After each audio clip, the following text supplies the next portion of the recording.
The Would-be-Goods by E. Nesbit, being the further adventures of the treasure seekers. Dedicated to my dear son Fabian Bland. Chapter 1. The Jungle. Children are like jam, all very well in the proper place, but you can't stand them all over the shop, eh, what?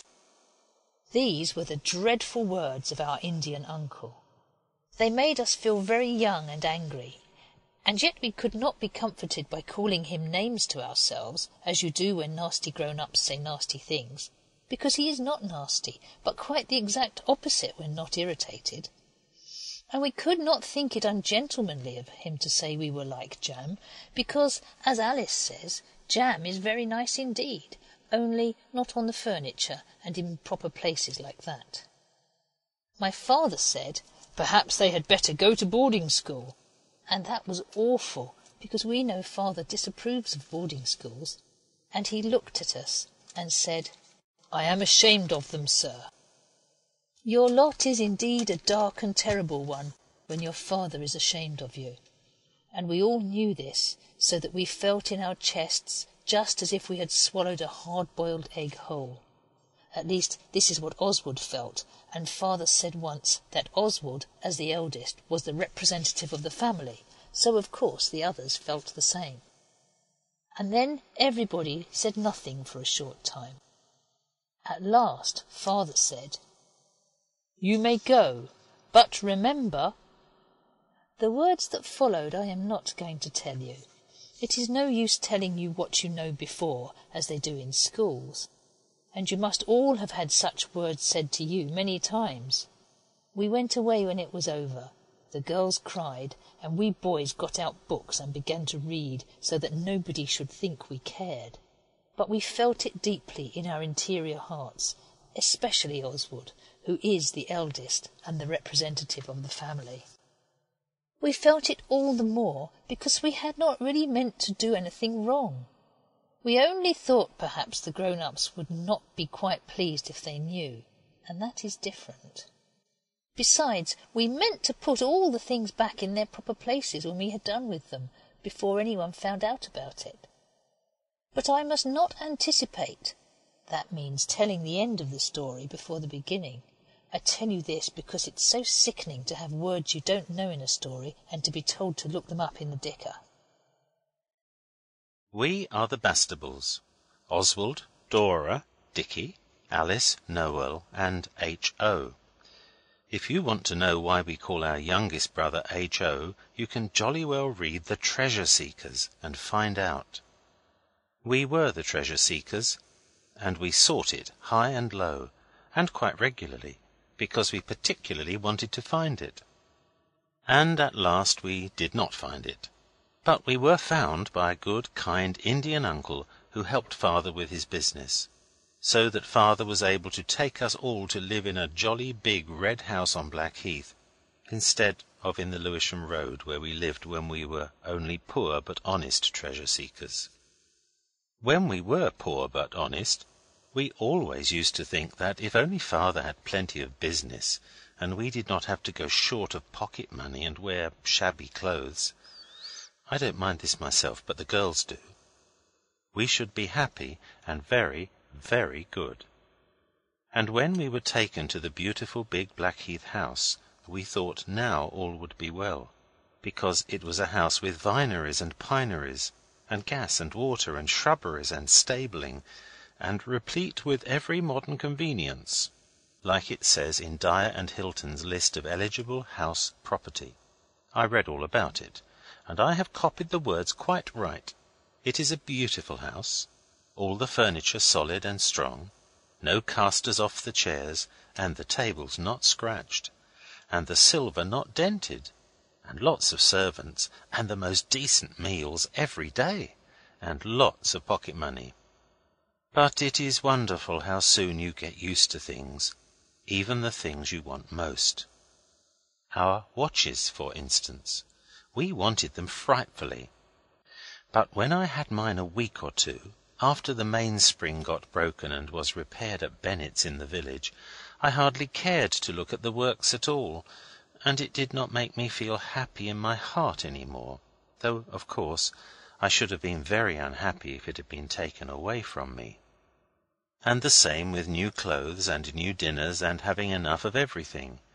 You soon get used to it all, and it does not make you extra happy, although if you had it all taken away you would be very dejected. That's a good word, and one I have never used before. You get used to everything, as I said, and then you want something more. Father says this is what people mean by the deceitfulness of riches, but Albert's uncle says it is the spirit of progress, and Mrs. Leslie said some people called it divine discontent. Oswald asked them all what they thought one Sunday at dinner. Uncle said it was rot, and what we wanted was bread and water and a licking, but he meant it for a joke. This was in the Easter holidays. We went to live at the Red House at Christmas. After the holidays, the girls went to Blackheath High School, and we boys went to the Prop. That means the proprietary school. And we had to swat rather during term. But about Easter, we knew the deceitfulness of riches in the vac when there was nothing much on, like pantomimes and things. Then there was the summer term, and we swatted more than ever, and it was boiling hot, and Master's tempers got short and sharp. And the girls used to wish the exams came in cold weather. I can't think why they don't. But I suppose schools don't think of sensible things like that. They teach botany at girls' schools. Then the midsummer holidays came, and we breathed again, but only for a few days.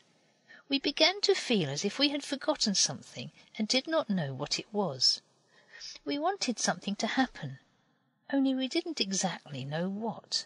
So we were very pleased when Father said, "I've asked Mr. Fawkes to send his children here for a week or two. You know, the kids who came at Christmas. You must be jolly to them and see they have a good time, don't you know?" We remembered them right enough. They were little pinky, frightened things, like white mice with very bright eyes. They had not been to our house since Christmas, because Denis, the boy, had been ill, and they had been with an aunt at Ramsgate. Alice and Dora would have liked to get the bedrooms ready for the honoured guests, but a really good housemaid is sometimes more ready to say "don't" even than a general. So the girls had to chuck it. Jane only let them put flowers in pots on the visitors' mantelpieces, and then they had to ask the gardener which kind they might pick, because nothing worth gathering happened to be growing in our own gardens just then. Their train got in at 12:27. We all went to meet them. Afterwards I thought that was a mistake, because their aunt was with them, and she wore black with beady things and a tight bonnet, and she said when we took off our hats, "Who are you?" quite crossly. We said, "We are the Bastables. We've come to meet Daisy and Denny." The aunt is a very rude lady, and it made us sorry for Daisy and Denny when she said to them, "Are these the children? Do you remember them?" We weren't very tidy, perhaps because we'd been playing brigands in the shrubbery, and we knew that we should have to wash for dinner as soon as we got back anyhow, but still. Denny said he thought he remembered us, but Daisy said, "Of course they are," and then looked as if she was going to cry. So then the aunt called a cab and told the man where to drive and put Daisy and Denny in, and then she said, "You two little girls may go too if you like, but you little boys must walk." So the cab went off and we were left. The aunt turned to us to say a last few words. We knew it would have been about brushing your hair and wearing gloves, so Oswald said "Goodbye" and turned haughtily away before she could begin, and so did the others. No one but that kind of black beady tight lady would say "little boys." She is like Miss Murdstone in David Copperfield. I should like to tell her so, but she would not understand. I don't suppose she has ever read anything but Markham's History and Mangle's Questions, improving books like that.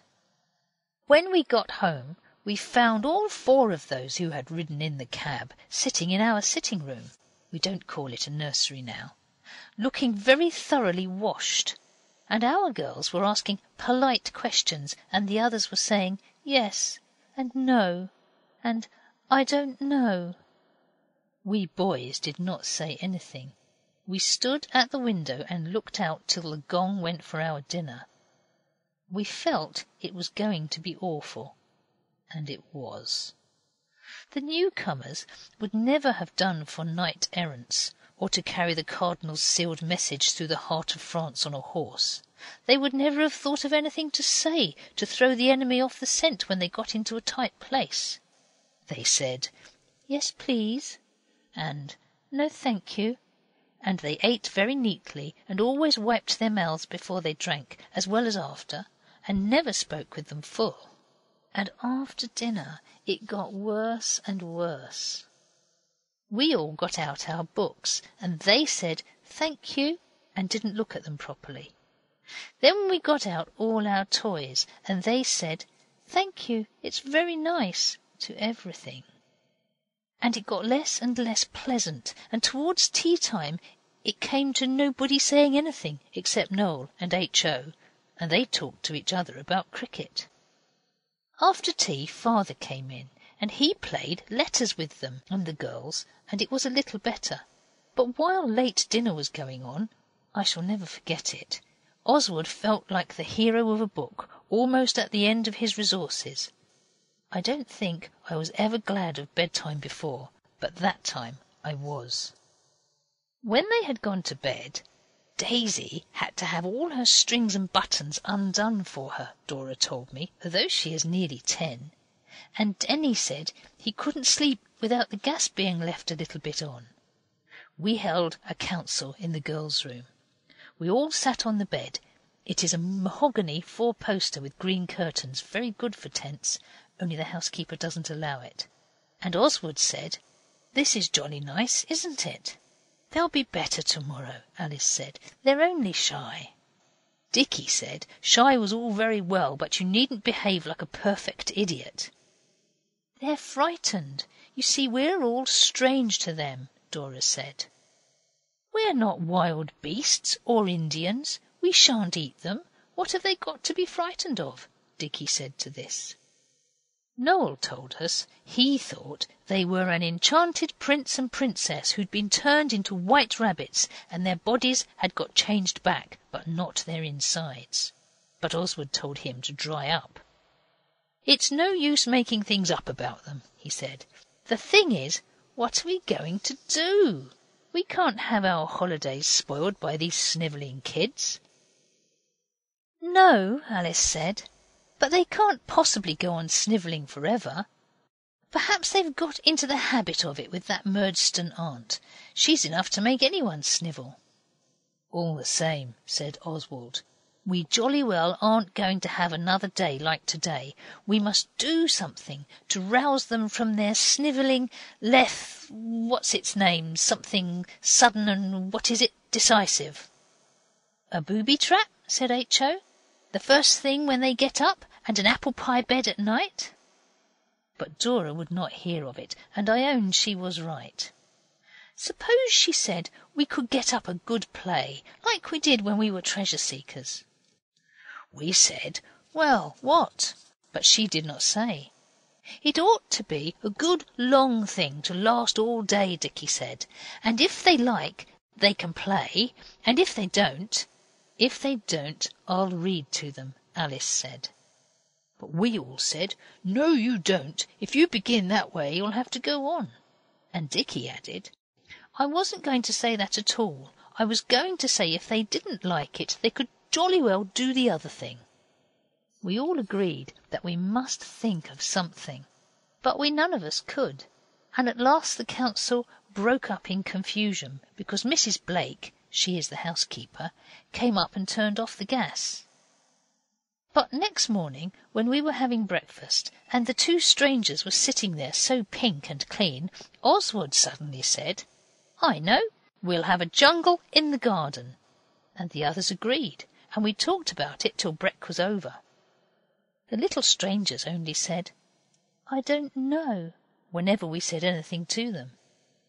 After brekker, Oswald beckoned his brothers and sisters mysteriously apart and said, Do you agree to let me be captain today because I thought of it? And they said they would. Then he said, We'll play Jungle Book, and I shall be Mowgli. The rest of you can be what you like, Mowgli's father and mother, or any of the beasts. I don't expect they know the book, said Noel. They didn't look as if they read anything, except at lesson times. Then they can go on being beasts all the time, Oswald said. Anyone can be a beast. So it was settled. And now Oswald, Albert's uncle has sometimes said he is clever at arranging things, began to lay his plans for the jungle. The day was indeed well chosen. Our Indian uncle was away. Father was away. Mrs. Blake was going away, and the housemaid had an afternoon off. Oswald's first conscientious act was to get rid of the white mice, I mean the little good visitors. He explained to them that there would be a play in the afternoon, and that they could be what they liked, and gave them the Jungle Book to read the stories he told them to, all the ones about Mowgli. He led the strangers to a secluded spot among the sea-kale pots in the kitchen garden and left them. Then he went back to the others, and we had a jolly morning under the cedar talking about what we would do when Blackie was gone. She went just after our dinner. When we asked Denny what he would like to be in the play, it turned out he had not read the stories Oswald told him at all, but only the White Seal and Rikki Tikki. We then agreed to make the jungle first, and dress up for our parts afterwards. Oswald was a little uncomfortable about leaving the strangers alone all the morning, so he said Denny should be his aide-de-camp, and he was really quite useful. He is rather handy with his fingers, and things that he does up do not come untied.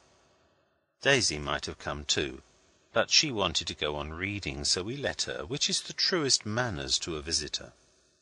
Of course, the shrubbery was to be the jungle, and the lawn under the cedar a forest glade. And then we began to collect the things. The cedar lawn is just nicely out of the way of the windows. It was a jolly hot day, the kind of day when the sunshine is white and the shadows are dark grey, not black like they are in the evening. We all thought of different things. Of course, first we dressed up pillows in the skins of beasts and set them about on the grass to look as natural as we could. And then we got Pincher and rubbed him all over with powdered slate pencil to make him the right colour for Grey Brother. But he shook it all off, and it had taken an awful time to do. Then Alice said, "Oh, I know," and she ran off to Father's dressing-room and came back with the tube of creme de l'amande for la barbe-lemon. And we squeezed it on Pincher and rubbed it in, and then the slate pencil stuff stuck all right, and he rolled in the dustbin of his own accord, which made him just the right colour. He is a very clever dog, but soon after he went off, and we did not find him till quite late in the afternoon. Denny helped with Pincher and with the wild beast skins, and when Pincher was finished he said, "Please, may I make some paper birds to put in the trees? I know how." And of course we said yes. And he only had red ink and newspapers, and quickly he made quite a lot of large paper birds with red tails. They didn't look half bad on the edge of the shrubbery. While he was doing this he suddenly said, or rather screamed, "Oh!" And we looked, and it was a creature with great horns and a fur rug, something like a bull and something like a minotaur, and I don't wonder Denny was frightened. It was Alice, and it was first class. Up to now, all was not lost beyond recall. It was the stuffed fox that did the mischief, and I am sorry to own it was Oswald who thought of it. He is not ashamed of having thought of it. That was rather clever of him. But he knows now that it is better not to take other people's foxes and things without asking, even if you live in the same house with them. It was Oswald who undid the back of the glass case in the hall and got out the fox with the green and grey duck in its mouth. And when the others saw how awfully lifelike they looked on the lawn, they all rushed off to fetch the other stuffed things. Uncle has a tremendous lot of stuffed things. He shot most of them himself, but not the fox, of course.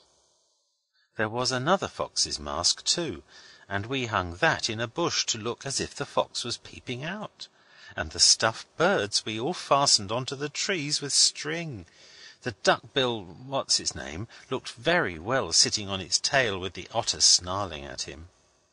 Then Dicky had an idea, and though not nearly so much was said about it afterwards as there was about the stuffed things, I myself think it was just as bad, though it was a good idea too. He just got the hose and put the end over a branch of the cedar tree. Then we got the steps they clean windows with, and let the hose rest on the top of the steps and run.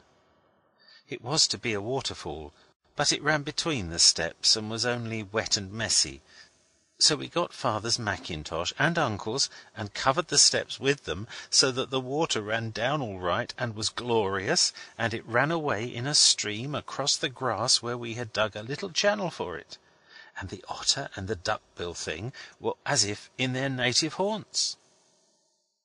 I hope all this is not very dull to read about. I know it was jolly good fun to do. Taking one thing with another, I don't know that we ever had a better time while it lasted.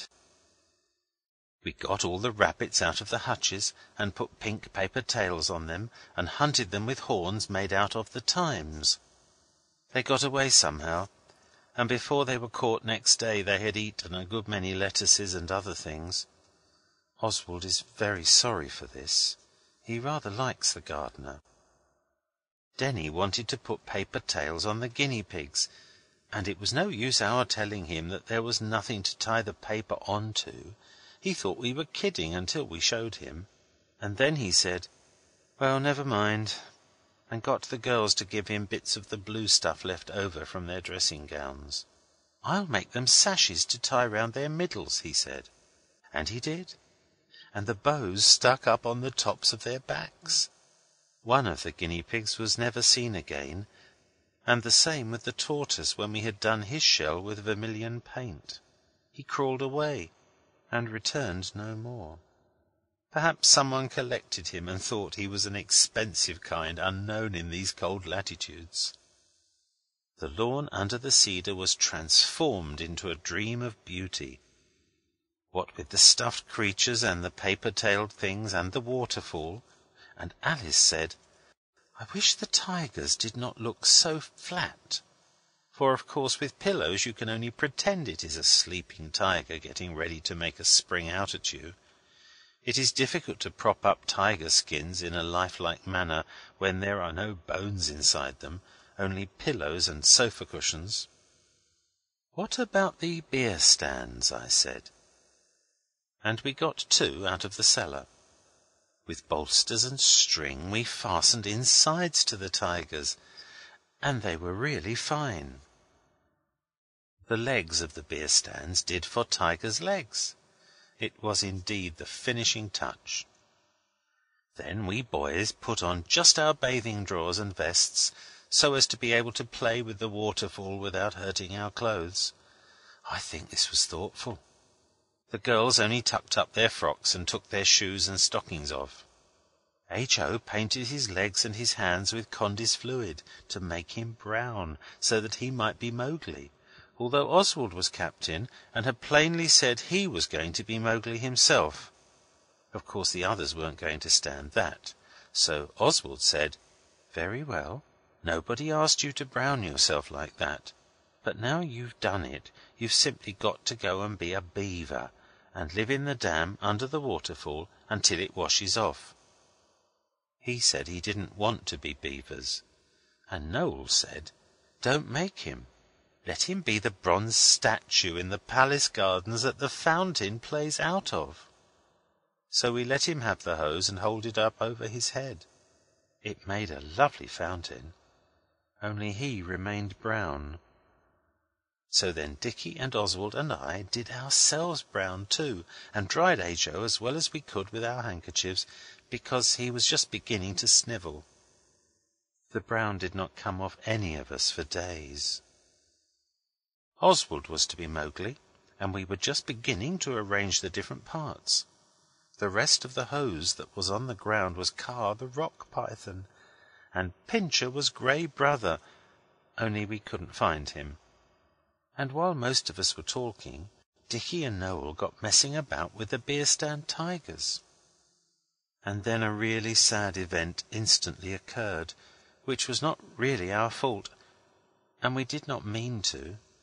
That Daisy girl had been mooning indoors all the afternoon with the Jungle Books, and now she came suddenly out, just as Dicky and Noel had got under the tigers and were shoving them along to fright each other. Of course, this is not in the Mowgli book at all, but they did look jolly like real tigers, and I am very far from wishing to blame the girl, though she little knew what would be the awful consequence of her rash act. But for her we might have got out of it all much better than we did. What happened was truly horrid. As soon as Daisy saw the tigers she stopped short, and uttering a shriek like a railway whistle she fell flat on the ground. "Fear not, gentle Indian maid," Oswald cried, thinking with surprise that perhaps after all she did not know how to play. "I myself will protect thee." And he sprung forward with the native bow and arrows out of Uncle's study. The gentle Indian maiden did not move. "Come hither," Dora said. "Let us take refuge in yonder cover while this good knight does battle for us." Dora might have remembered that we were savages, but she did not. And that is Dora all over. And still the Daisy girl did not move. Then we were truly frightened. Dora and Alice lifted her up, and her mouth was a horrid violet colour, and her eyes half shut. She looked horrid, not at all like fair fainting damsels, who are always of an interesting pallor. She was green, like a cheap oyster on a stall. We did what we could, prey to alarm as we were. We rubbed her hands, and let the hose play gently but perseveringly on her unconscious brow. The girls loosened her dress, though it was only the kind that comes straight down without a waist, and we were all doing what we could as hard as we could when we heard the click of the front gate. There was no mistake about it. "I hope whoever it is will go straight to the front door," said Alice. But whoever it was did not. There were feet on the gravel, and there was the uncle's voice saying in his hearty manner, "This way, this way. On such a day as this we shall find our young barbarians all at play somewhere about the grounds." And then, without further warning, the uncle, 3 other gentlemen, and 2 ladies burst upon the scene. We had no clothes on to speak of. I mean us boys. We were all wet through. Daisy was in a faint or a fit, or dead. None of us then knew which. And all the stuffed animals were there, staring the uncle in the face. Most of them had got a sprinkling, and the otter and the duck-billed brute were simply soaked. And 3 of us were dark brown. Concealment, as so often happens, was impossible. The quick brain of Oswald saw in a flash exactly how it would strike the uncle, and his brave young blood ran cold in his veins. His heart stood still. "What's all this? Eh, what?" said the tones of the wronged uncle. Oswald spoke up and said it was jungles we were playing, and he didn't know what was up with Daisy. He explained as well as anyone could, but words were now in vain. The uncle had a Malacca cane in his hand, and we were but ill prepared to meet the sudden attack. Oswald and H.O. caught it worst. The other boys were under the tigers, and of course my uncle would not strike a girl. Denny was a visitor, and so got off. But it was bread and water for us for the next 3 days, and our own rooms. I will not tell you how we sought to vary the monotonousness of imprisonment. Oswald thought of taming a mouse, but he could not find one. The reason of the wretched captives might have given way but for the gutter that you can crawl along from our room to the girls', but I will not dwell on this because you might try it yourselves, and it really is dangerous. When my father came home we got the talking to, and we said we were sorry, and we really were, especially about Daisy, although she had behaved with muffishness. And then it was settled that we were to go to the country and stay till we had grown into better children. Albert's uncle was writing a book in the country, and we were to go to his house. We were glad of this, Daisy and Denny too. This we bore nobly. We knew we had deserved it.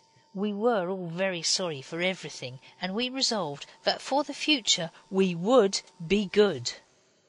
I am not sure whether we kept this resolution or not. Oswald thinks now that perhaps we made a mistake in trying so very hard to be good all at once. You should do everything by degrees. Postscript. It turned out Daisy was not really dead at all. It was only fainting. So like a girl. Nota bene. Pincher was found on the drawing-room sofa. Appendix.